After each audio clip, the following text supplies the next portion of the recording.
Hi, everyone. Welcome to All Things Creative. This is actually going to be more of an art chat because I have an artist visiting us today. I'm your host, Linda Riesenberg Fisler.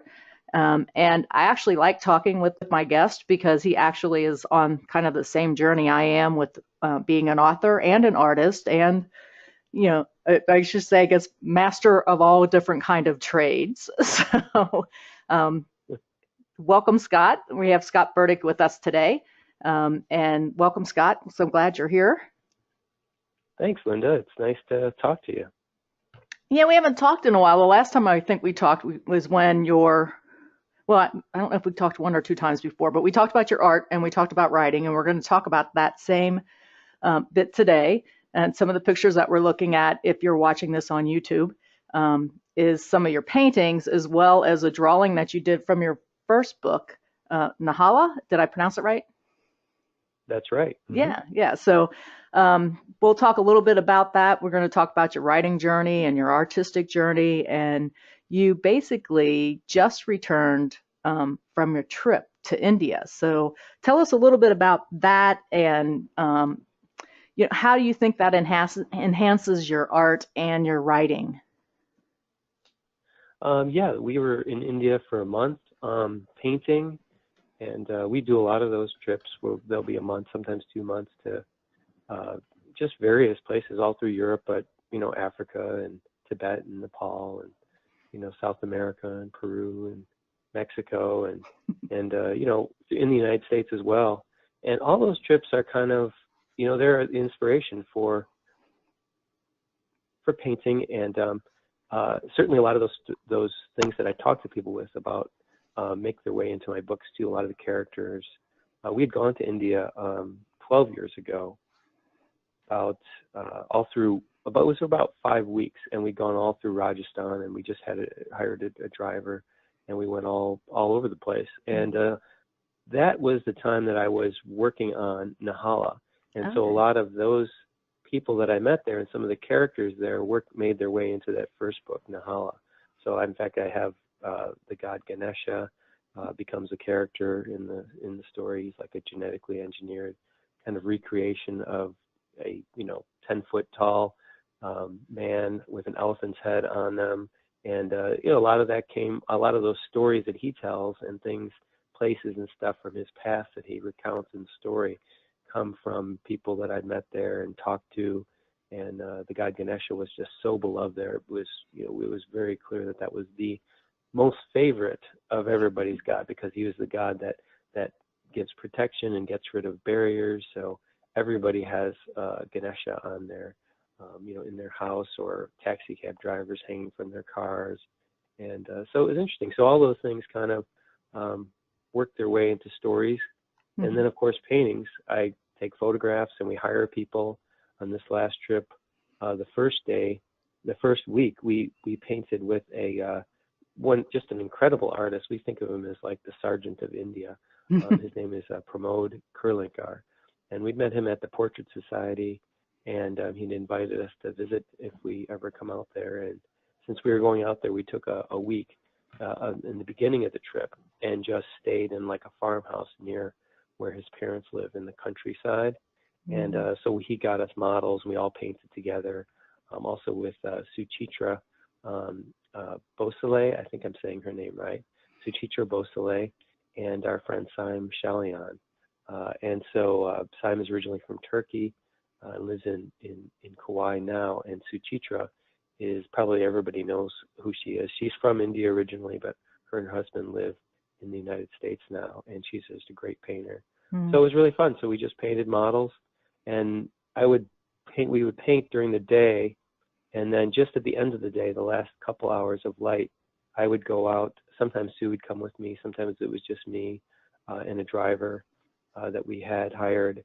And then I would go out to people's farms and people's houses and little villages and little encampments where people were, whenever they're building buildings there, there becomes like a little campment with tents, and people are there with their whole families. And then during the day, they work on building. And so I'll just take photographs and meet people and talk to people. And that's what I did through the whole trip. After that part of the trip, then we went up to Udaipur and stayed there for like 2.5 weeks and just painted. I would paint every day landscapes and sometimes hire people. And then in the evenings, I would drive out with Sue or with Sime or with Sue Chitra and our driver, or sometimes on my own. And then I just go off and take photographs at farms or villages and visit temples and, and then talk to people too. I mean, all the stories that I got, I could just talk forever. I mean, in fact, one story I actually recorded and put on YouTube when we got back, because like our driver, there's just one example of like 50 or 100 stories that I get when I paint people. But our driver, I noticed that he was, his name is Tulsi, that he was limping. And so we go out to some of the farm areas and stuff. If it was steep or something, he would just kind of wait there back. But he was limping. And so a couple of days I asked him how he got his limp. And he was like, oh, I got it from, it's kind of an interesting story. And he had been on a bus with his family, with his son, and 25 other people from his village. And they were going up to this mountain to have a picnic. And they were on a bus, and there was 50 people on there. And all of a sudden, the bus was going down a hill way too fast to make the turn of all these switchbacks. And it was just thousands of feet down. In fact, we were on that. We drove that same road with him when we were going to some villages. But this was a bus. And he said he could tell they were going too fast for the driver to stop to slow down. The brakes wouldn't do it. And so, his friends started shouting, what's going to happen? And the driver realized he wasn't going to be able to stop. And there was just a few seconds left. And so the driver opened the door and jumped out of the bus. And so nobody was driving. And so Tulsi ran to the front, and not many people can drive there in India either. I mean, because even Tulsi didn't have his own car, so he, especially in these villages, nobody knows how to drive. So he was the only person on the bus that knew how to drive. So he ran forward, jumped in the seat, and there's only a few seconds left until they go off this cliff. And so he just said he had it in his mind. He right away knew what he had to do. He yanked the steering wheel so hard that the bus tried to turn too quickly, and it flipped itself over on the side, and it slid down towards the end and stopped before going over the cliff. And it was interesting because he saved all of those people. And he had these newspaper articles and stuff too, which I put on the video, because it was a big story. They saved all these people, and they showed pictures of the bus and the cliff, and him getting these awards from their local governor, and all of these things for his bravery. And that's what's interesting about trips is, I mean, literally every person. It could be the elevator person, the cook, people we meet, and I just talk to them about their lives and about what they think about their religions, their views, the politics, the history of the area. And because we're artists, you just get to meet interesting people. We met the Maharana there, who is what the historical ruler of, still lives in the palace, although he gave up his power to the government when they became independent. But all the different people. So as the simplest people on the street to famous people or farmers, and so I just love that. And so lots of those things, not every single one of them. There's way more stories that I can, but they work their way into my stories and then into my paintings. And it's almost like going and taking a class each trip, because you meet so many people, you talk about so many issues you haven't thought about, and their religions. And I always read about their religion and read their books and read the histories before and after I go. And I find it. And so I try to put a lot of those things go into my stories. That there's the actual plot, but then a lot of it is discussions between people and about their histories. And most of that comes from the experiences of these trips. Right. Yeah. It sounds great. I mean, I can remember, I haven't traveled nearly as much as you have, and to me they're exotic, but not as exotic as like India, and I think you've been to Africa as well, and a number of other places. But anytime that I travel overseas, I went to Paris. We biked through it was one of the poorest, if there is such a thing, poorest little province, I guess you could say, inside France. It was called the Lot Valley. And we were biking through there. It was very agricultural, and So the folks there didn't speak a lot of English, unlike in Paris, where maybe they're Hmm. choosing not to speak English. But if you're sweet and kind, they don't mind. But it was really interesting going through that and experiencing on a bicycle, and walking into a restaurant and there's this language barrier. So do you find that there is a language barrier, or do you find a way to communicate, or do you have guides that do a lot of translation for you when you're in these countries, or do you wing it? So, Oh, well, it all depends where you're at. Like, did you say the Loire Valley you were at? no, lot, LOT. Oh, lot. Okay, we've been to the Loire Valley, and it was similar where you go to these villages and things. And Yeah. but yeah, on trips, like certainly in India, there are a couple people who will speak English, but there's not many who Right. do. They've got about 100 languages there in the country, Hmm. and Hindi is their official language, but still not everybody speaks Hindi. So we almost always on those sorts of trips, or Nepal or Africa, we hire either a translator or a guide or a driver will be our, like in this one, our driver was our translator. Mm. Um, and when we've gone to Africa and we'll trek into where traditional people are living too. So sometimes we'll be camping and working our way into the tribal areas where there's no roads or electricity. So we'll hire people from that tribe, uh, both because they can translate for us, but also because they know everybody. Like on this trip, having Tulsi as a driver, he was wonderful. He knew everybody. Everybody knew him. We came to realize too, even people who didn't know him knew him because of that thing that Accident, he'd yeah. done the year before. It was so interesting. Hmm. They're all like, "Oh, you're the guy from the newspaper who saved all those people."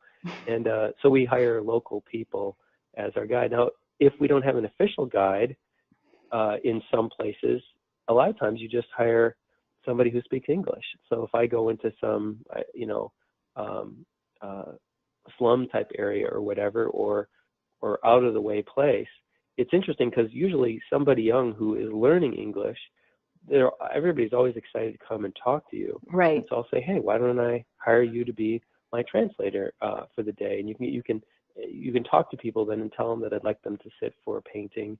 And so so you don't necessarily have to have planned it way in advance. Sometimes you do have these planned ahead, but other times you just usually people will find you.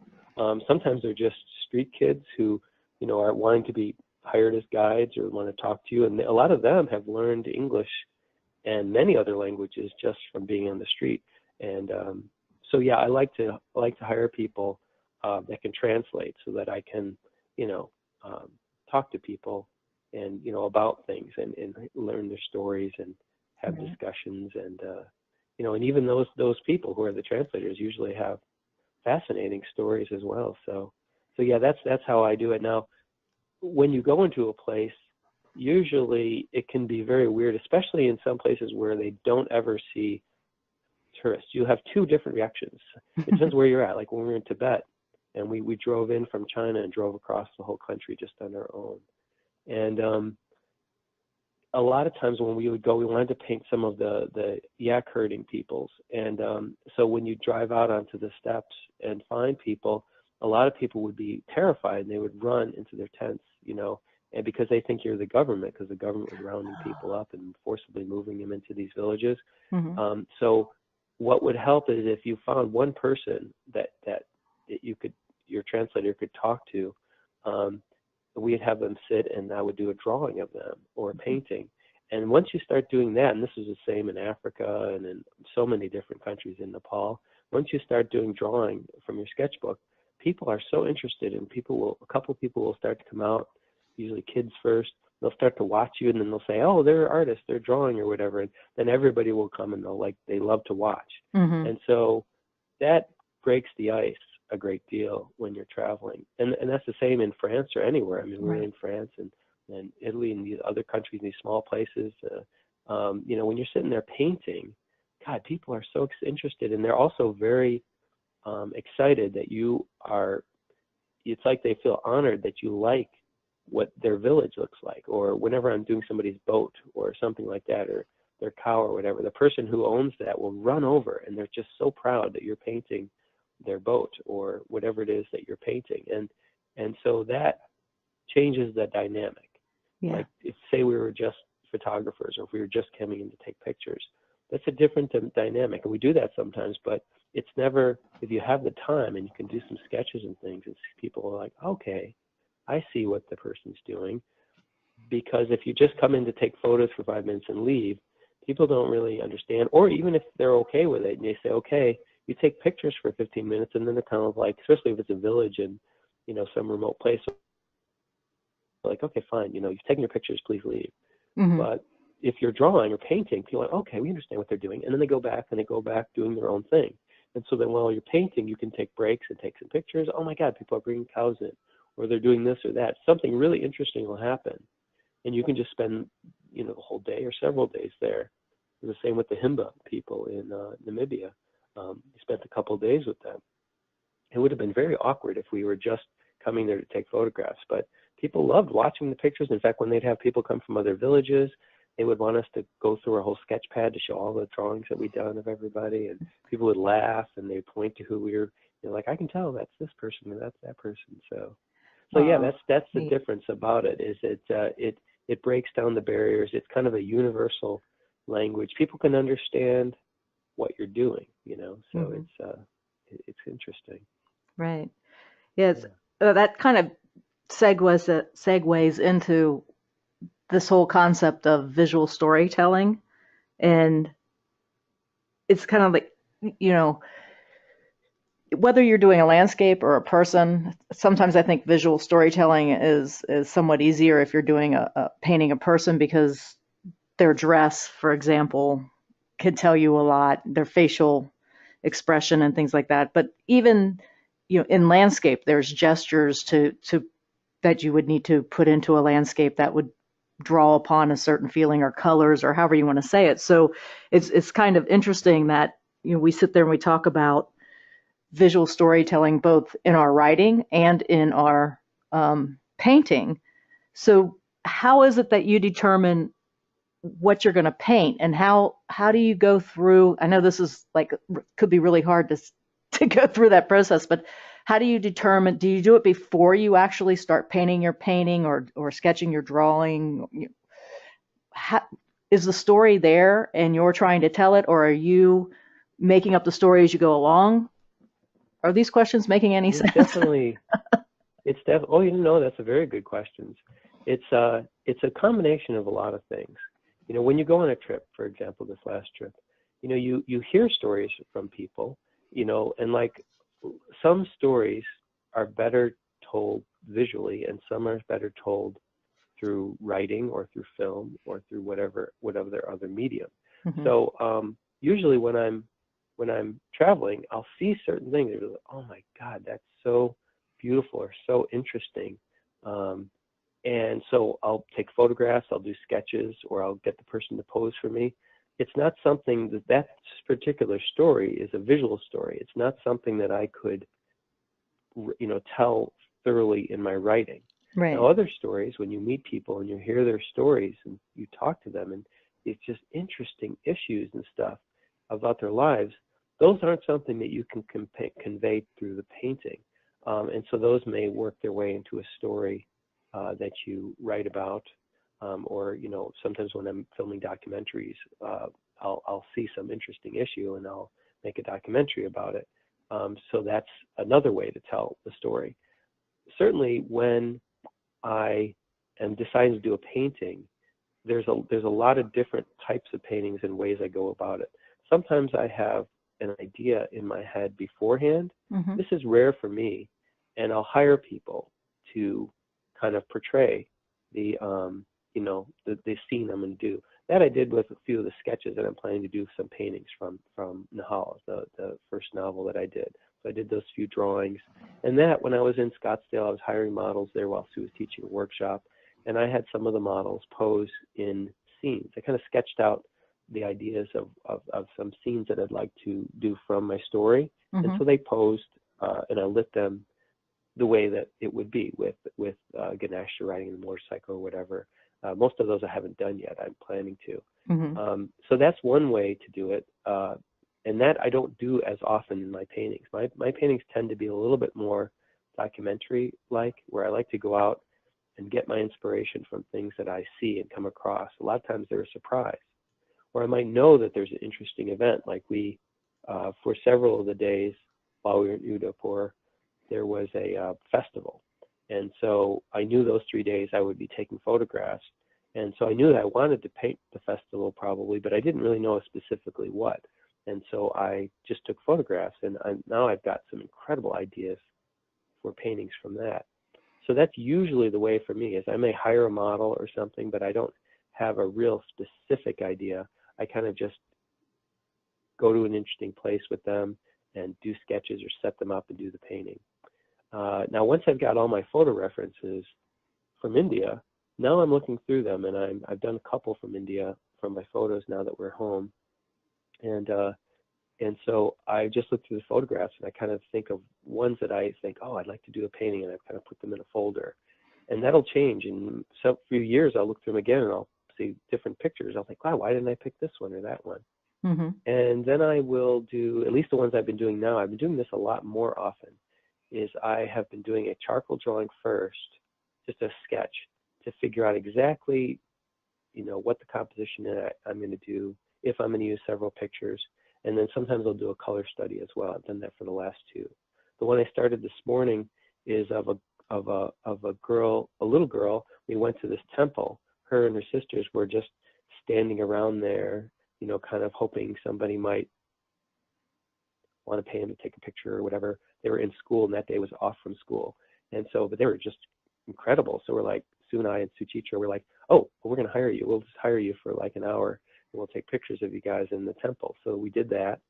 And there were these crows that were hanging out around it. And so I did a sketch this morning, a pencil drawing, to figure out, I'm having the one girl with a crow on her head. And so I'm just combining the two pictures together. And, so it's all different ways like that. But my paintings tend to be a little bit more documentary. I tend to paint the people I see and things that I kind of inspired by. Sometimes we'll set a model up, but most of my paintings are kind of, I get the inspiration when I go out there, and the ideas and things from things people are already kind of doing. So, Right. yeah. Does that make sense? Yeah, absolutely. Absolutely. It does to me. So it's really kind of interesting because I teach down at an art center here where I live. And I always love when my students come in and they've got 4 different photos that they've taken. And it's like, and I want to put this here, and I want to put this over here, and I'm going to put this here. And they're all different perspectives, and they're different sizes. So right. So naturally, what our first comment would be is, well, you need to sketch it out so that you get everything in the right proportions, and it doesn't look. So it was really good to hear you say that you have these pictures and you sketch this out before you actually transfer it. One other tip that's probably very good for people to keep in mind, when you're photographing things to do paintings from, you're photographing a little differently. Right. So when I was in, like I had done a drawing and a color study, and I sketched out a bigger painting from Africa before we came back. And I used about 4 or 5 different photographs for that. It's of the Himba people dancing. And I'll do the same thing. I've done the same thing with powwow paintings, and I've got ones from that festival too.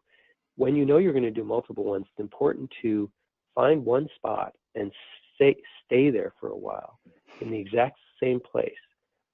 Sometimes I'll have a tripod, other times I'll just be holding it, but one viewpoint as people are moving or dancing, so that the perspective and the lighting and everything matches, and you've got several different pictures to choose from. That's very important when you're trying to take pictures for a painting. So I would do that when I was taking pictures of the festival. I would find a spot, I'd either crouch down, say I want to have the arches behind people as they're streaming in. There are thousands of people, and the women were carrying these dolls on their heads. Of different gods and goddesses, and So then I would just take a whole bunch of, I would take a bunch of pictures, you know, for like 5 minutes or so. So many people were going by, and then I would move to a different spot, try more of a backlit and take a whole bunch of pictures from there. As people were moving this way, I can choose different people to put in the painting, because I've seen people try to combine photos from photographs that, you know, if you stand up and take one here and then you move even a little bit over here, the lighting's wrong, and they usually don't work very well. So that's a very important thing. I'm glad you mentioned that. Yeah, and it's frustrating because they'll always sit there. Well, no, that's why I brought it in, because I know that you could, you know, like fix all that, and I'm like, I wasn't there, you Right. know. So, Right. so yeah, so it's kind of Even if you were there, it's too hard to make up lighting and perspective like that. You have to think ahead. Doing paintings that are, especially bigger ones with a lot of people that you use many photographs, it's all about planning, and that planning starts when you're gathering your references. If you don't have the proper references, it's better not to try it, not to do it, because you're going to put so much time and effort into this, and it's just going to be frustrating. You're already, even with really good references, it's going to be a challenge.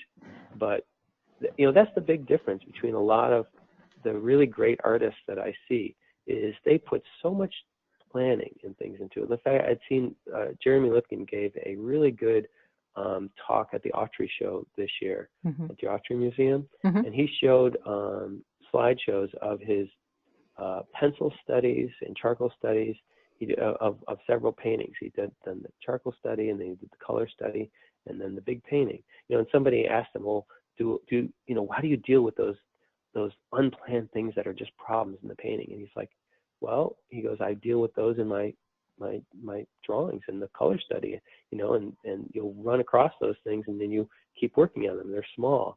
So by the time I get to the big painting, I really have thought it all out. So I don't have, that's the whole point, is so I don't have those surprises happen when I've, you know, done a whole big section. Trying to redo it is, so that's a very important thing to, you know, to keep in mind, is planning things out. Yeah, and it's funny, it's like over the years you start to realize that, you know, especially if you go to different workshops and you know, watch master artists paint and things like that. You know, before they put their first brushstroke down, there's all of this work that you may not have seen because they're planning their demos and things prior to that. But you know, if you do have that opportunity, I mean, just ask them how long it took them to plan out what they were going to demo, for example. Because I think you'd be surprised about how many times they do that. They do spend a lot of time there. Yeah, and that's a difficulty about a workshop. When you know, we teach a workshop, you're usually doing a 3-hour painting as a demo, so you're talking about technical things. But I mean, that's what's nice about having the art videos. You know, we have some of the online art videos, and that's nice, because then you can kind of show more stages, something that you might spend weeks on, and how you planned it out, and that sort of thing. Because it's the nature of a workshop, you can't show how you were doing a painting that would take several weeks.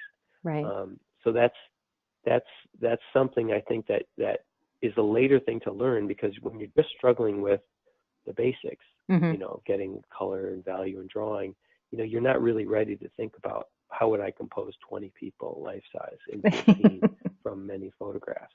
But that is an important thing. Once you try and start doing that, it is a whole different group of skills. Yeah, and when I teach, I always try to get them to spend more time before they get to the point of adding color. You know, so like we'll spend some time, you know, we'll talk about drawing, and then we'll talk about value study, and I'll have them paint, you know, on a grayscale, and so that they can figure out some things. And we go through each step along the way. It's like, okay, now, you know, let's talk about perspective, or let's talk about atmosphere and how things look, you know, fuzzy far away, and they're lighter in value. And, you know, we go through all of those conversations, and you could tell it's like they're nodding off, you know. And it's like, no, this is important. I had those same, I had those same issues when I was there. Sometimes you're not ready to learn, you know, certain things. You're just struggling with one thing at a time. And so it was interesting. You know, what was funny in India was, you know, I was painting out in this square, right next to the water in Udaipur, And it was the funniest. I mean, so many people would want to watch, and so people watch, and it was fun, and you're kind of a curiosity since we're from the United States, so people would want to have their pictures with us in the background. But it was really funny. I was painting in this kind of out of the way place, and a young couple came up to me and said, "Are you Scott Burdick?" They're from India, and I was like, "Yeah." I was so surprised, and he said, "Oh, we recognize you because we're graphic artists, but when we were in art school, our teacher had downloaded your videos, your instructional videos, so we all watched them, and so we recognized you. We were like, we saw you, and we were like, doesn't that look like Scott Burdick?" It was so funny. So I was like, that was really a first. You're Be famous. It just shows how the internet is just changing things. It was really interesting how many great artists that we saw in India and that we met there, and how familiar they were with everybody that we knew from Yeah.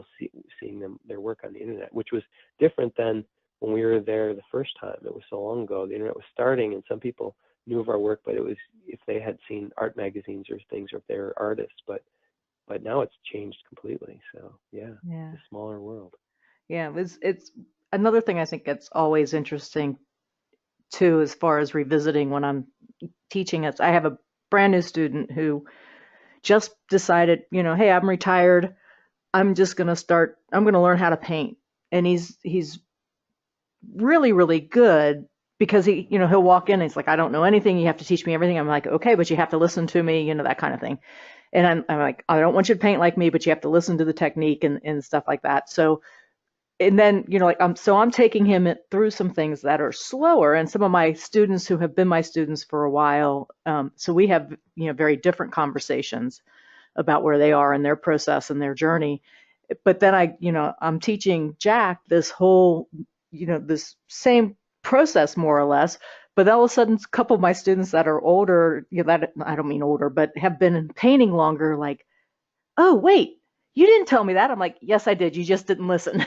So we have this whole, so all of a sudden this whole, like, a Yeah, light bulb goes off, and then all of a sudden you see them applying that same technique or something, and it's like, right. I need to try that, So, I mean, it even goes to show that even when you're starting out, or if you have been painting for 5 or 10 years or whatever, hearing some of those basic things again means something Hmm. different at that point in time. So, Right. so it's just so cool. Like, I can imagine that every time that you go to another country or another place, it's almost like relearning everything again. It's just a totally different Yeah. experience, right? Yeah, it is. Yeah. Yeah. I I love that. I love getting inspiration, and a lot of times if we're home too long, I'll be working in the studio on things, and I'll just start to get bored. I won't have the inspiration. And going on a trip like this, I was getting like that before we went, and now I'm back, and I'm so excited about painting, and I've been writing down some of the stories of people that I've heard and stuff, and that's kind of always been my process since I've always written since high school. Well, before that, since I was a kid, I'd always liked writing and painting, and so it's always been kind of a combination of the two. Is writing down the stories, or thinking about the things that we have talked about, and then doing the paintings of the people. And when I do the paintings of the people, it just it's just so much more inspiring. Is that with you? I mean, I loved your book. I read I listened to the audiobook of your book, and I liked a lot of your descriptions and your kind of discussions between people, and did it feel the same as painting to you? Well, that's the weird thing is, like you, I have always written. I started out, one of my favorite things to tell people when they're like, I can't understand how you can be a writer and a painter is like, well, you have to understand when my mom gave me crayons, I wasn't coloring. I was writing gibberish. I was Hmm. just act like I would write, and it just, I'd have break and squiggles and stuff, So I Right. always wanted to be a writer. And then life kind of took over. Started working at Procter and Gamble, and worked there for 26 years. And there's not a lot of time when you're being paid by somebody else for 40 hours a week, which actually was more like 60 Right. hours a week. There's not a lot of time for creativity except for creativity around the job you're in. So if you're lucky to have that, that's great. I didn't really. my creativity was totally different than what P&G wanted me to be creative Hmm. in. So, Right, right. I wrote like, when I was on break or maybe at lunch or, maybe on a weekend. I would do like weekend writing things where I would Hmm. probably, where most people would recharge on the weekend and sleep a lot. I was awake a lot in writing. So by the time the blind influence came along, I probably had over a foot of handwritten scenes that I went back Hmm. and did this. But yeah, I always, painting came later. Painting was my 2 hour escape on Thursday night at the art center that I'm actually teaching at now. Is where I actually began to paint. And then some things I accomplished everything that I really thought I would ever accomplish at Procter and Gamble. One of them being that I was promoted to management without going back to college to get a degree because I started there right when I was 18. And my whole thing, they kept saying to me, Linda, go back to college. We want to promote you to management, but we can't do it without a college degree. And I kept telling them, if I'm going to go back to college, it's not going to be for engineering. It's going to be for film directing or, movie Hmm. creation or screenwriting or something. It's Right, not going to be, right. it's not going to be engineering. So it was just kind of funny. I just decided, well, I need to do, I'm dying inside. I just need to do something creative. So I just signed up for this art class at the art center and started that way. They ended up promoting me without a college degree, which they probably only done about 5 or 6 times in the whole company's career. And Hmm. and then I was like, okay, well, that got that accomplished. I can leave now. So I did. Yeah, that is So interesting. Yeah. yeah. So when I I left. think I think everybody should do that. It's like people talk themselves out of doing it because they think, oh, I don't have time to become, famous or the best of the best. But you learn so much, and you'll bring a different perspective to it from your experience, probably for you writing and stuff and Oh painting. yeah, yeah, Your time at absolutely. Procter and Gamble probably, makes you the unique artist and writer than someone else who hasn't had that experience. Yeah, well, right. And it's interesting because a lot of the times I will take a more because I worked in kind of like system development, computer system development, and things like that. So I had to write current best approaches all the time, um, Hmm. which are just real technical sheets of paper of this is how you do this is how you do that. So when I started working with Kevin McPherson and we started Artist Mentors Online, I was the one that was sitting behind Kevin going, why did you do that? And how did you do it? Hmm. And really, started making him peel back in a conscious way because subconsciously he knew why he was doing it. But he Right. to sit there, and I'm sure it's the same with you, to sit there and verbalize why you decided to put that little piece of green in there, or something. Yeah. Subconsciously why you're doing it, and a lot of times consciously it comes out with, well, just because I like it there. But I Hmm. was really forcing the people that I teach and the people that I've worked with in the art industry. I really forced them to come back and go, no, no, no, there's something different. There's a technical reason why you did that. So let's talk about that. And, Right. we start talking that technical. And that's what I bring from P&G is that whole technical piece. And of course, at P&G, to keep your projects alive, you had to market them to your management all the time. So even if you're Right. not in marketing, you're learning marketing, how you get them to give you the right amount of money for your budget and all that kind of stuff. Right. So, all of Well, that that's what I think it's a good thing, like what you're talking about as far as deciding why you're doing things. hmm I think that's a great thing about art in general is and writing. I think when you become a painter, and I see this when I teach, and I learned this myself when I was in school. I thought I was seeing things the way they really were. And then when I started drawing in life drawing, I had life drawing for 3 years before I started painting. I started to realize I'm not actually seeing things the way they really are, because when I try to draw a three-quarter, for example, I start to turn it, and I unconsciously make it straight on. Everybody Mm, does that. They start to the farther away part of the face in the three-quarter. All beginners and even intermediate. And even for me, when I'm not really paying attention and looking at it, analyzing it, you start to stretch out the further away side. You start to straighten the nose. If you're looking up at the model, you'll lengthen the nose so that it's straight on. Because we have these preconceived ideas of what things look like. You see that when people draw trees or mountains, and they're just making them very regular. They're not actually seeing the true shapes and colors of things. Right. And so as an artist, you learn that, and that's more what I try to teach people is how to actually see things the way they really are. These tricks that we use to turn off the filter in our mind.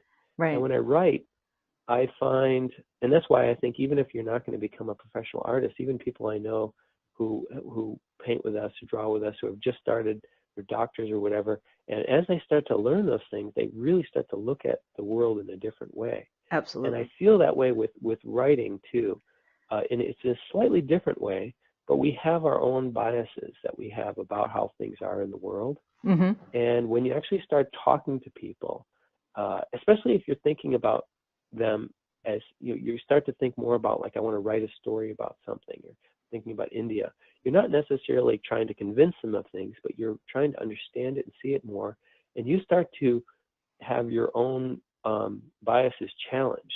Mm-hmm. And so many trips I go on things thinking one thing that I've read a lot about a particular thing, and then you talk to people and you realize a whole other truth and reason and subtleties behind these things.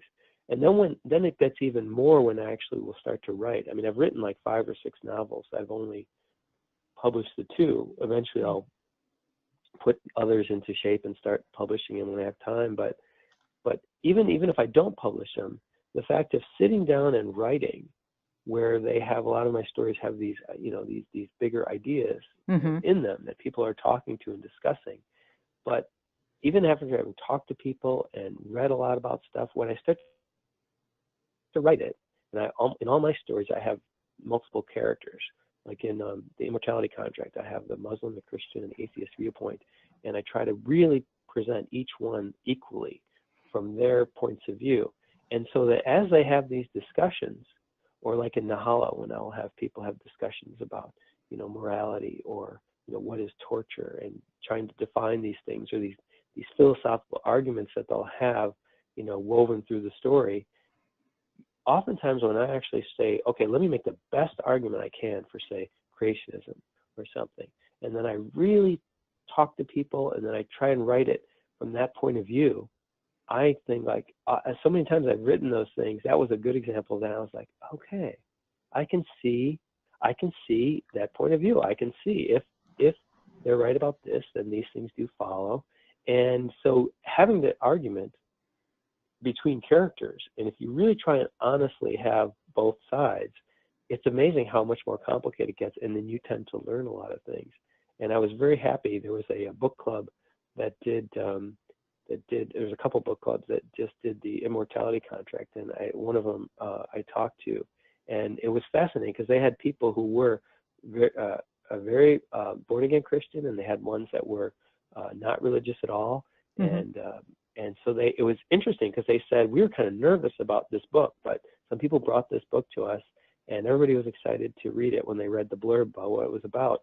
And they said, we were kind of nervous, though, because we've done this book club for a couple of years, and people haven't actually discussed their different viewpoints on religion or politics. And this one had a lot of religious and political ideas in it.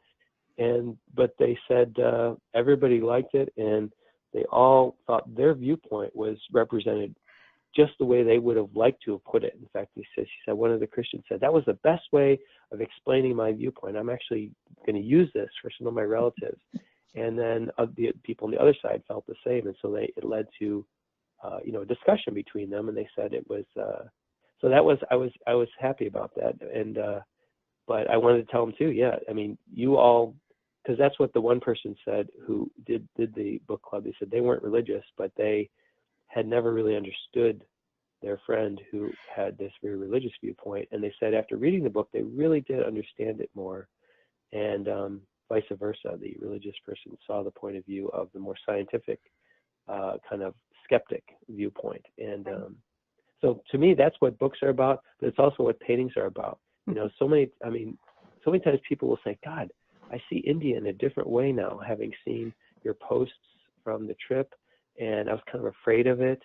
And it's neat to show people that what something's really like, and challenge these stereotypes that maybe that's all we see on the news is if you go to a Muslim country or something, that how scary it looks, and really it's not that way. Yeah. Anyways, those are what I go for in the stories and the paintings. I'm most excited when somebody from that culture feels like I've captured it, or somebody from that viewpoint feels like they have, and then somebody else has seen it from a different point of view. Yeah, I think it's interesting, because you and I have had conversations prior to this as well, religious, political, whatever. Those conversations that are taboo, that you're not supposed to talk about, in Mm-hmm. the company or whatever. But yeah, I mean, when I read Nahala, I was sitting there thinking the whole time, it's like, oh my gosh, the research that you must have done. Of course, a lot of it, you've talked to people in the country and things like that, but you do. I mean, it's not. I'm trying to figure out how I want to say this so it doesn't sound judgmental, because it isn't judgmental. What you're not doing is, trying to convince everybody to think like you. What you're doing is presenting arguments and both sides of them, or Right. discrepancies in both sides of them. If you don't want to use, words that could get you in trouble, and trying to Well, yeah. educate, and Yeah, yeah, I don't like people who just preach and have one side. It's like, I exactly. don't want to tell people how they should think. I want to tell people, here's some different thoughts, and then you think, you take it even further, and And if you want to dismiss it yeah, after you I read it, it's fine. That's you. yeah, So yeah, so right. Well, and I think my biggest, my largest theme, probably in both stories and the other ones that I haven't even published, is things are more complicated than yes. both sides would like to make you think. Hmm. So like in the immortality contract, it's about people becoming immortal and being given the choice: will you give up, your chance at heaven or hell to have an immortal life here, or do you believe that enough to do that? And the scientist feels absolutely certain that there is no heaven or hell. And the religious, his granddaughter Alma, is absolutely certain that there is a heaven. She's had a near-death experience and seen it. So that's her first point of view. Now, whichever, in the beginning of the story, probably whichever side you're on, you're thinking that person's right. Uh-huh. And then as the story goes, both their viewpoints get challenged by different things. Right. They may not change their view, but they, through the story, realize some things that they thought weren't true. The Hmm. scientist in a big way, and little ways for the Muslim and for the Christian as well. And so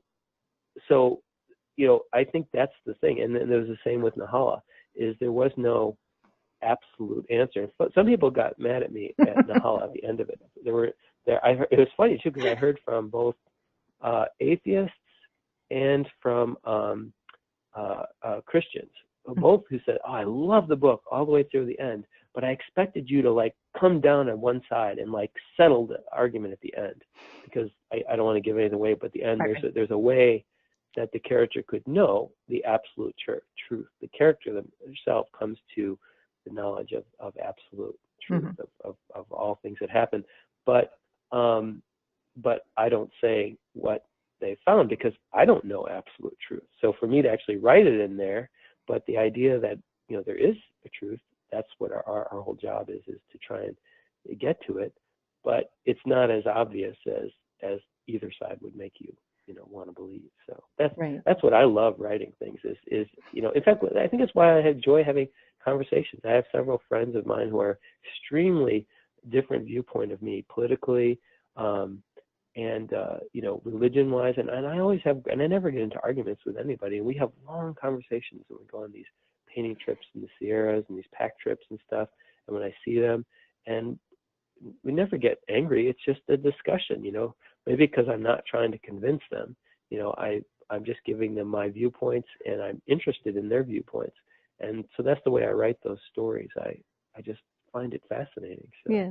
Well, it's yeah. interesting too, because you say you're not trying to have an argument, and I know, I mean, just hearing your voice, you don't sound like you would be somebody who is going out and actually looking for an argument. You're looking to understand. I know that. And mainly because we have conversations and you've never put me, in a position where we were arguing or anything. You've listened very politely and presented other, alternatives, if you will. And I appreciate that too, Right. because I think we're here to learn, and I think Yeah. where you end up reading with, like, let's just use social media, for example. You read something and then all of a sudden somebody takes an offense to it because the voice in their head isn't where you are, number one, not you personally, but you as all of us, we're not, I may post something, somebody may get angry at it, and it's like, why did they react that way? And it's because didn't Right. they didn't seek to understand. They just basically put their judgment right on it.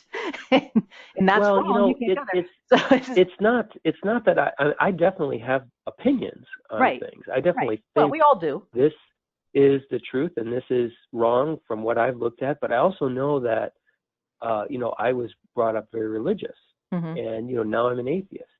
So I changed my view once. I may change it again. I also know that I don't, I'm limited to the information that I have through my Right. eyes and what I've read and everything. So it's there's lots of things. Once you've changed your mind once, you can change it again. But I definitely have my views, and I'll talk to people. Like, I'll talk to people. I have lots of friends who, don't believe that climate change is happening, and so I'll send them articles. I'll send them the evidence and try and say, this is why I think this is an issue. I could be wrong on this, but I don't think so because of this, and then they'll send me things back.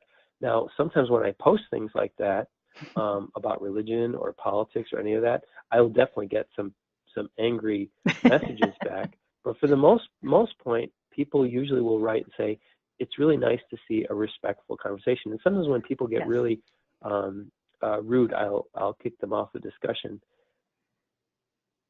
Now, there are times when people get very angry at me. Like when I did the one thing I feel very strong about is separation of church and state. Hmm. And so I made that documentary, In God We Trust, about the town near where we live, King, North Carolina. Right. And that led to a lawsuit by Americans United because, as Barry Lynn told me, he said, we never had the evidence that you documented in this, about all the threats and the way they were trying to say this was a public forum, but behind the scenes they were threatening everybody to lose their job and all this stuff. So that film, it's about religion and it's about that, and it led to the lawsuit. And then I guess a year and a half ago, it was settled. Well, the town gave in because they were sued for $1, but they'd have to pay, their insurance company would have to pay the costs of Americans United. They lost, and they gave in because it was proved of all the things that they were doing, and they had to pay $500,000. Their insurance company had to pay $500,000 to Americans United, and they had to take the Christian flag down and all of the Christian symbols that they had filled the town's park, their central park, and the Veterans Memorial with. And so they lost, and people were very angry and had all these things. And even before that, so I did get all kinds of threats and people posting our address and but there were all kinds of things like that. Mm-hmm. But if you don't, in that instance, if you don't stand up and say, when I saw people being threatened and they went around to all the businesses and told them, if you don't put the Christian flag up, if you don't believe that Christianity should be the official country, if you're of a different religion, you should leave town. Threatening people that they boycotted them if they didn't, support the city's right to promote Christianity with taxpayer dollars. It was it was just crazy. And so I was like, I can't. So that's probably the one thing that got people so angry at me, but that you can't help it. I mean, that's some things are just beyond, beyond Absolutely. argument. I don't see that there's two sides to saying, people shouldn't, separate religion and government, and I mean, I see that in countries that I go to. Right. I've seen that in Muslim countries. In fact, even in India, this last trip, it was fascinating how enmeshed religion was with government. They have all kinds of, things enmeshed, and it's a difficulty because they have Hindu, they have Sikhs, they have Muslims, they have all kinds of things. And there was one of our guides that we hired to go to a temple in Mumbai. It was fascinating because he was telling me how he had given up Hinduism and he believed in the Baha'i faith. He's been practicing that for 10 years. And so at some point later, he was telling me all about it and why he thought it was the truth and everything. And maybe later in the day, I said, "Oh, how long again have you been a Baha'i?" And he said, "Oh, I'm not Baha'i. I'm Hindu, and Hindu still." And I said, "But you said 10 years ago, or however long you had completely, changed your view." And he goes, "Oh yeah, no, I go to the temple, every week and everything, the Baha'i temple, but I'm not Baha'i because, in India, you have to go through a government process to apply to switch religions officially. So you can't call yourself Baha'i unless the government has allowed you to change religions." And I was like, that was so wild to me. He's like, "Oh, well, Yeah. because religion is so important here." One of our models was a Jasprit. Her family had been Jain, and her husband was Hindu, and they met in college. And so for 5 years, they fell in love. They were dating and knew they wanted to get married and stuff, but they hid from their families the fact that they were dating, outside their religion, because it could be a huge thing. And sometimes there's violence and things, if people are going to get married of different religions. And so it was fascinating, and, how they finally, told them, and people were upset, but they finally brought them around and they got married. So it was interesting. Well, you really see, why our country is so lucky Hmm. to have that. I mean, Absolutely. it's something that for everybody, Hmm. whatever religion or non-religion you are, it's so essential, to have a free society and to be able to, speak your mind and have that freedom is just, I think it's at the core of everything. So, Yeah. Yeah. It's kind of interesting because anyways, when we were in, yeah, there's my speech. yep, that's fine. But when we were in France, you would think, oh, well, that's India, or, oh, well, that's, Yeah, Egypt or whatever. You kind of think that way, but no, that's not really true, because when we were in France, it was really kind of interesting. Of course, that, everything is the Notre Dame this and Notre Dame that, but we were in Beaune, in Burgundy area, visiting some of the vineyards and things like that, and we happened to be there on a Sunday, and we never would think about anything, but we checked in on Saturday, I think it was, and oh, it was a holy day. That's what it was. Ascension, I think it was. So anyway, we were, you can tell, like, I left my Catholic behind a long time ago, but whatever the holy day was, that was on that Monday. So we checked in on a Sunday, and woke up, checked in Saturday night. Sunday, we woke up, the bells were ringing all the way up until noon from the church, the little church in town. So every hour the bell would toll, and Tom looks at me and goes, "Is that going to happen all day?" And I just kind of laughed, and I said, "No, honey, just until the last mass is over." So, and my husband was never Catholic, so he didn't understand that part of it. And I said, "That's a call to mass, just like they have the Muslim call that comes over the speakers in a hmm Muslim city." And yeah, he just kind of sat there and looked at me. My husband's more well traveled than I am, and like I'm sitting there going, "Okay, you yeah, didn't know what that was."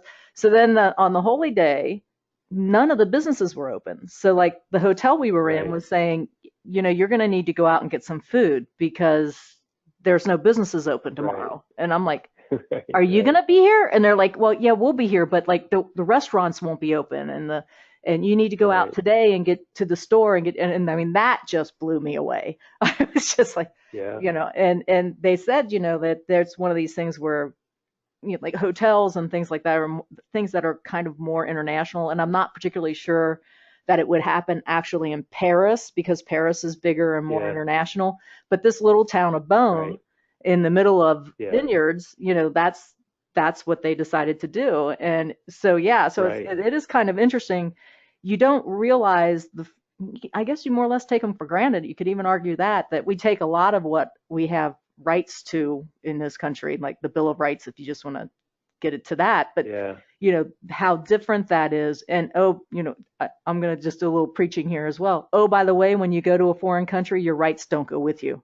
So, you know, Yeah. I Oh can't yeah, tell you no, how you, many times I I've seen mean, Americans going, but this is my right in France or somewhere. And I'm right. like, hello?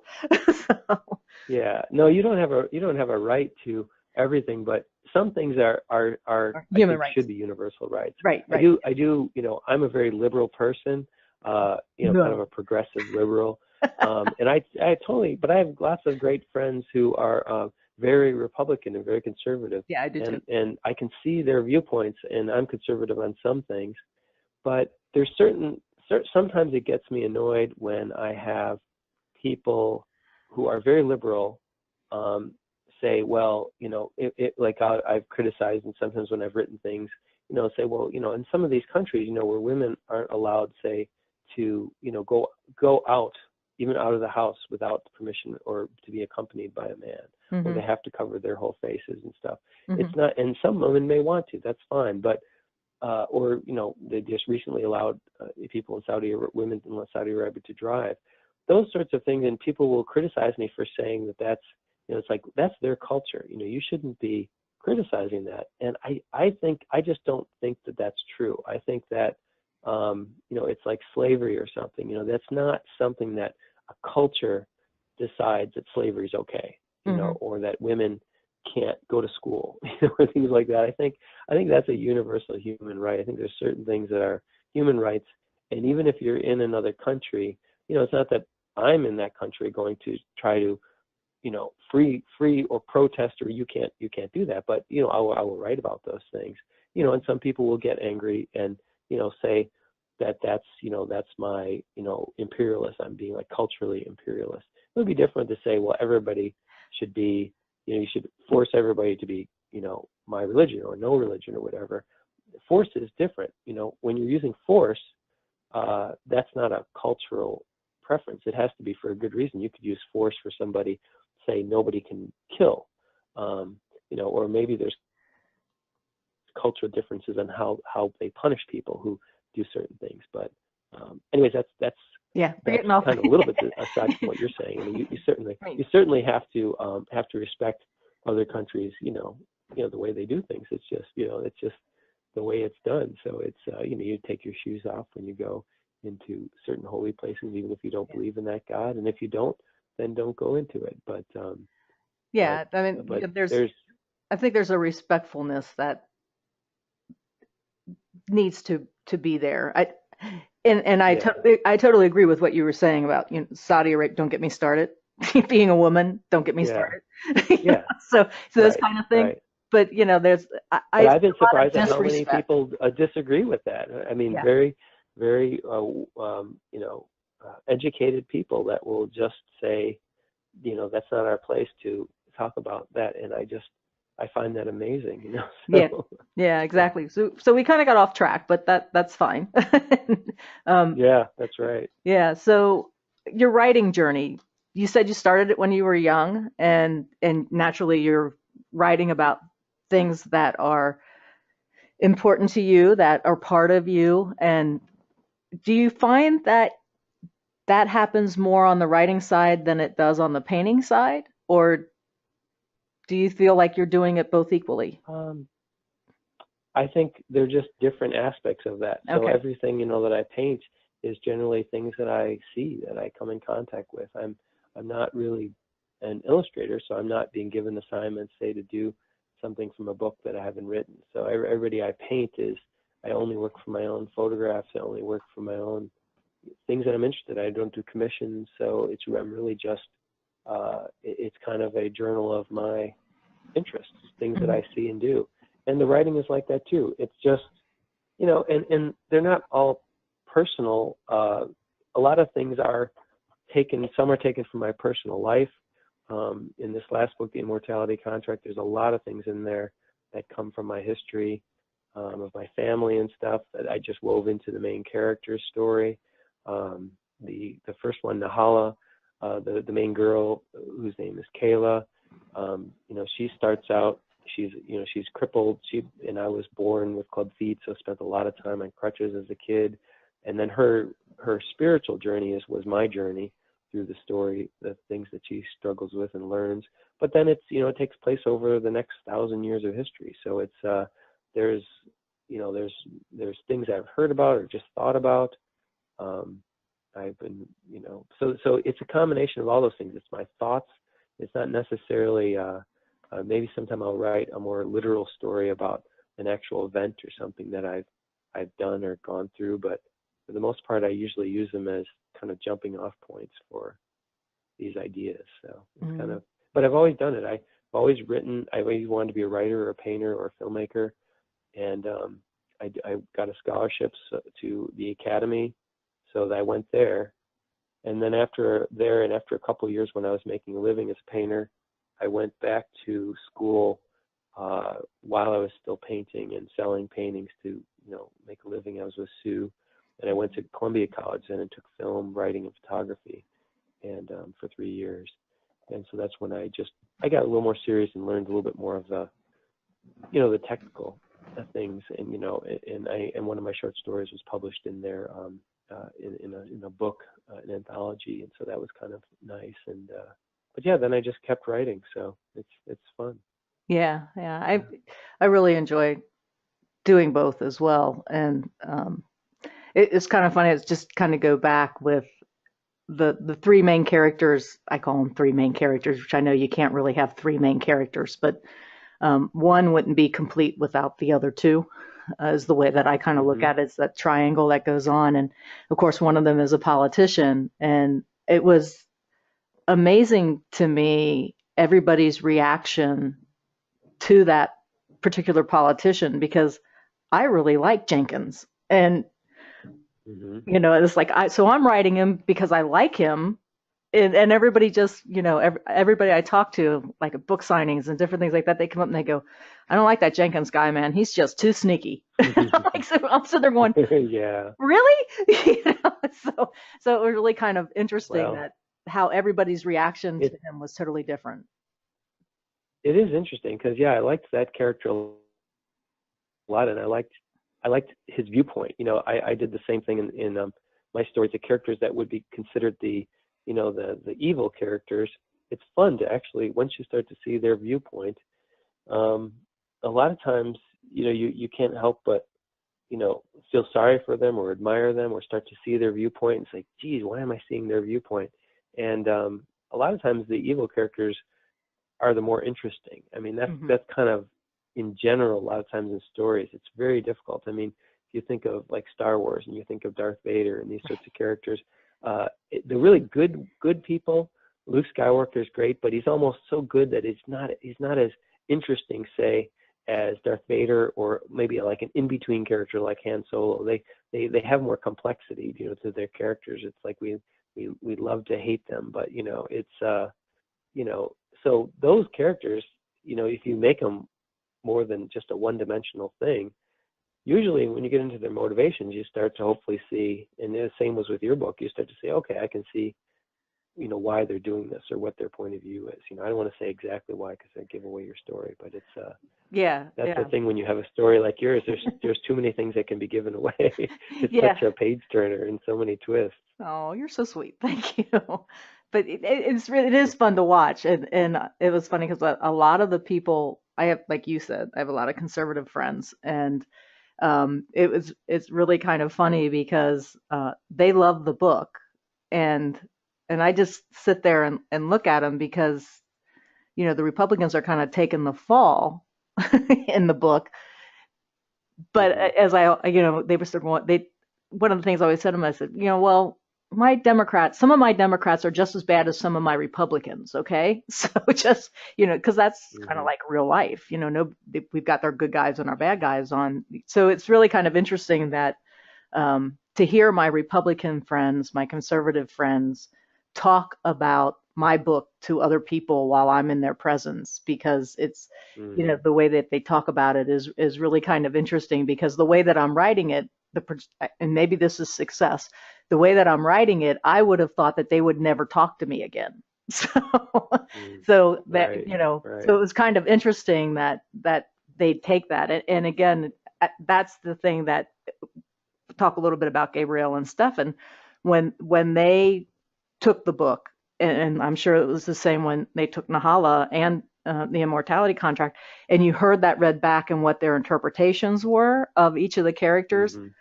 That was fascinating to me. I mean, Yeah. the first chapter, the first, day one, part one, whatever you want to call it, and Stefan started reading it, and I'm getting chills, goosebumps on my arms just hearing his voice.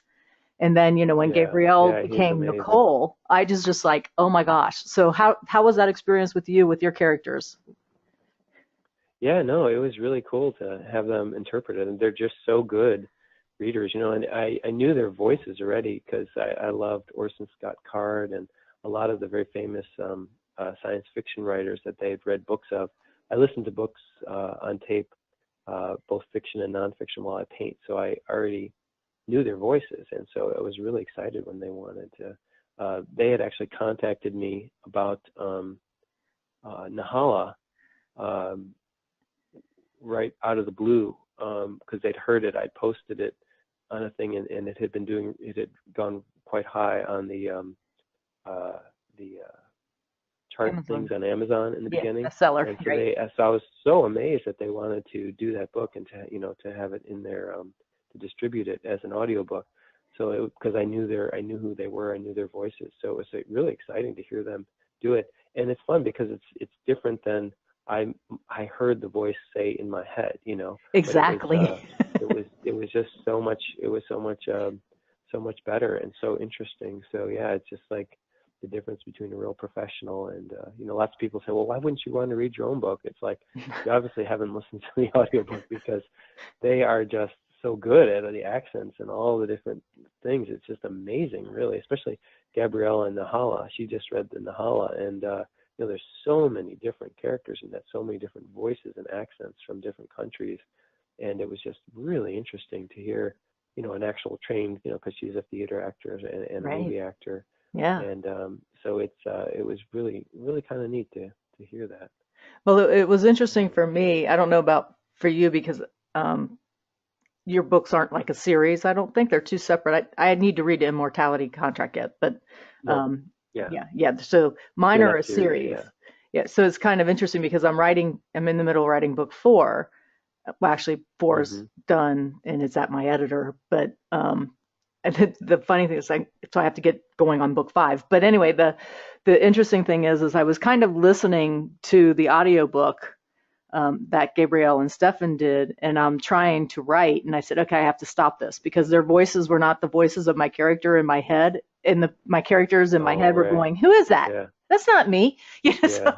So it was like, no, I have to listen to this at a different time. I can't do this when I'm writing it because it is different than the voices in my head.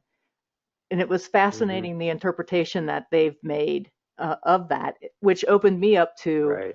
to understanding that when people are reading my things, and I'm sure it's the same way with you, people are reading my thing, their interpretations are totally different than what my interpretations are. And I'm Right. sitting there, I went through this Right. whole discussion in my head is, am I failing? Am I failing because I'm not, and then it's like, no, I don't think you are because I don't, it's one of these things where it's like, I don't want people to think exactly like me. So, like a painting, if I put a Right. painting in front of somebody, the way that they react to it is going to be different than the way that I react to it. And I think it's exactly the same for a book. Yeah. It is. Yeah. It is interesting. We all do bring our own things to it, our own perspectives, and so it's fun to hear. It's fun to hear different people's interpretations. The Nahala that had been very popular for a long time. Now it's died down and it's more of just kind of a steady sort of sales. But it was reviewed, got a positive review from a science fiction magazine, so it had a lot then. But it was interesting. Even the reviewer, when the reviewer reviewed it and liked it and gave it a recommendation to buy, which was really really great for the book Hmm. when it came out. But it was so interesting because he was like, and I'd even talked to him later. He was like, the one thing that bothered me was the name of one of the characters. He said because this reminded me of it was the name of somebody that I had seen in a soap opera a long time ago that I used to watch. And so I just couldn't get that out of my head, So it was like funny because it was like I've never seen this soap opera, I've never seen that soap opera. So it was like, but it just showed how our biases, Hmm. come into play, our different viewpoints. And I think it's the same with paintings. I like to leave a lot of room in the story, so that, like I said, I have a lot of these discussions between people about different philosophical issues, and it's neat to leave room for people to interpret it themselves and not just say this is the answer, this is the absolute answer. Some people may come to my conclusion, some people may not, but I think that's why a lot of times in painting, sometimes I will do somebody smiling or things like this, but most of the time I tend to like to have expressions that are almost totally neutral. Hmm. And it's fascinating how people, depending on the subjects and their own, history of things, they'll look into it and they'll read into it totally different. I have this at every show where people will come up and say about a particular painting, wow, that person just looks so nostalgic right now. I can tell they must be thinking about this or that or this or that. Or there's one of a Native American woman that was on the cover of Southwest Art, and people in the museum were like, the one person would be like, I can see she's so sad and thinking of all the terrible things that have happened, to the Navajos and stuff. And then somebody else would say, I can just see that she's so inspired, looking and happy, looking at these hills and things that her ancestors were, and imagining that. And it was interesting how everybody was bringing a different thing to it. And I think that happens with stories and characters. You write it, and you have a viewpoint of it. And I've heard this from a lot of people, because there were things that I left, especially in the also in the Immortality Contract, that I left as questions on why people did things. And so many, in fact, there was a part at the end of Nahala that I really questioned whether I should give an absolute answer to, because there were several different possibilities Right. of motivations. Yep. And I asked a couple people, and they said no, they liked the fact that I left it up for people to imagine. I But do too. a lot of people would write, and they were like, "You got to tell me what was it? What was the reason for this, or did this person actually do this that started the whole thing off?" And of course, I never tell them, because I mean I don't know. I could have written it in many different ways, but it's funner to leave some room for people to to imagine. So, Yeah. there was a book one time, a painting I did of a little girl on a tractor. It's from around here. She posed in a barn near us, and she was reading a book sitting on a tractor in a barn. And so many people said, "Oh, I remember when I used to do that when I was a kid." And we had a show in New York, and there was a school group that was brought in, and they were given a thing to fill stuff out for the paintings about what their reactions to. Hmm. And the teacher, one of the things they set up for that painting was they asked all the kids, what do you think this little girl's reading? And it was so funny too, because when she asked people, and they're supposed to write down, but the kids couldn't help, they said, because it was a grade school, and they're like, oh, I know exactly. I think it was like a third or fourth grade. They're like, I know exactly what she's reading. I can tell by her expression. And the other person is like, whoa, what? The teacher's like, what? And the little girl's like, she's reading Harry Potter, because actually had the girl pose, and so she was reading a book, and it's like, oh, and then another girl's like, no, she's not. I can tell she's reading the Bible, because that's in the South, and it's very religious, and my grandmother would always give us the Bible to read. And everybody had different things to read. And it was funny, in that case, I actually knew the answer, because the girl had posed for us. Her name was Maya. And so they wanted to know what she was really reading. And but I was like, oh, I don't know. You'll have to just, you have to imagine. But I actually did know what she was reading, and it actually was Harry Potter. So the Oh, one girl was right. okay. Here I am laughing, and yeah, it was okay. So, I know she was actually right, but the other kids were absolutely, they were as certain of their guesses with all the different guesses they had. So, but I think it cool. made that fun, because then and then when Sue had a painting of a girl that was looking off, and it was so fun. And the teacher asked them, "Now I want you to tell me, what do you think she's looking at off the canvas?" And everybody came up with these amazingly creative stories of their own. So Oh, that's neat. kind of what art is. It's like a Right. jumping off point, art and writing. Yeah, absolutely. And we have a lot of conversations with my students in my class, because they're fascinated that I do both. And I tell them, I said, I'm just creating, guys. The process is somewhat similar. And we get into these whole conversations around, well, you have to have the foundation. And the foundation is you have to create your characters. And in a painting, you have to have your value pattern and your, so we go through all these conversations and they just Hmm. go, they look at me and like say, well, I think I better tackle one at a time. It's like, you don't have to, but if that's what you want to do, you can. So, yeah, so it is an interesting conversation and definitely leaving it up to painting or writing, leaving it up to others' interpretation and what they think's going on in it. I think so is what makes both of them, the book or the painting more interesting. So, Hmm. um, Yeah. yeah. So But anyway, you're right. Studying your craft is the important thing. absolutely. So, well, Scott, I probably have kept you for like 90 minutes, so we're getting close to that. Let me flip on you. We got this last thing here. Tell me, what do you got? What do you have coming up? A lot of painting time? What do I have coming up? Well, I'm just painting right now. It's nice to be home and I'm writing a bit.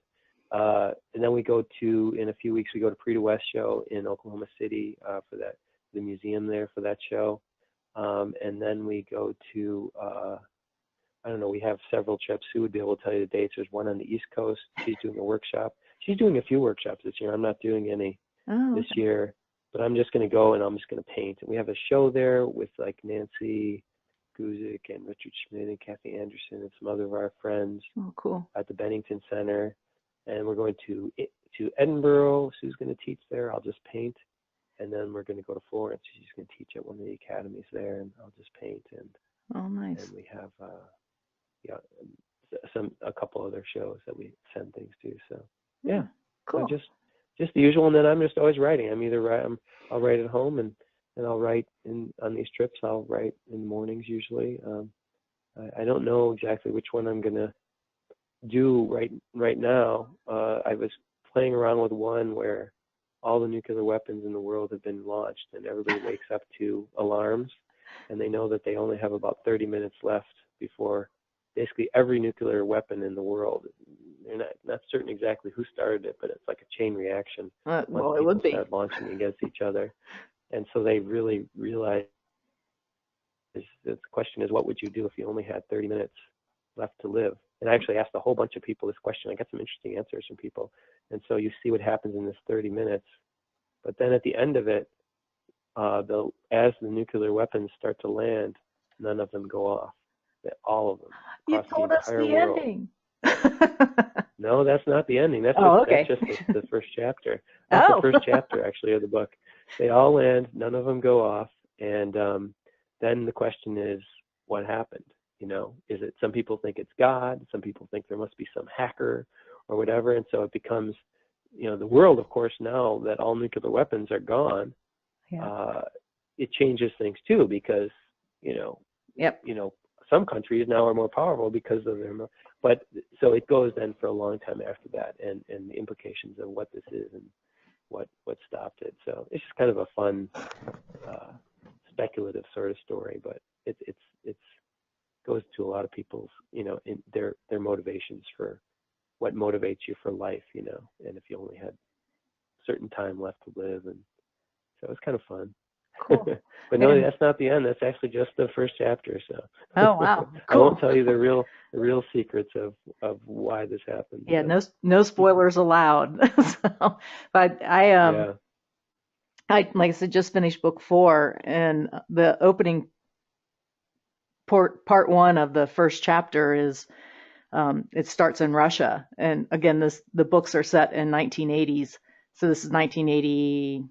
Yeah, it starts in December of 1980 and then goes into 1981, and it's when we had the détente going on, and how Russia was basically skimming off finding in very cool ways to boost their technology, their science and technology from the West, using détente as a weapon to do that. And so it's talking about nuclear war too at that time, because of course both nuclear powers are going at it, both Russia and the United States. We need more nukes here and there and all that kind of stuff. So it's kind of interesting that we're both on that that wavelength right now. But Yeah, yeah, I know it's fun. It's fun to think about, and once you start writing things, I'm sure as you, it's interesting to read about and kind of do all the research for for how things work and what would actually happen if this happened. You learn a lot. Yeah, a lot of times, the first book, not so much. The one that you listened to doesn't have that in, but the second and third book actually goes into a really obscure operation that the CIA had in place, and it affects my characters. And then this next three books that I have coming in is another operation that was run by the CIA, and it was actually an international. They had to work with the DST in France, and it involves the KGB and all of that. So the next three books are on how that particular operation ended up changing the course of history in a way.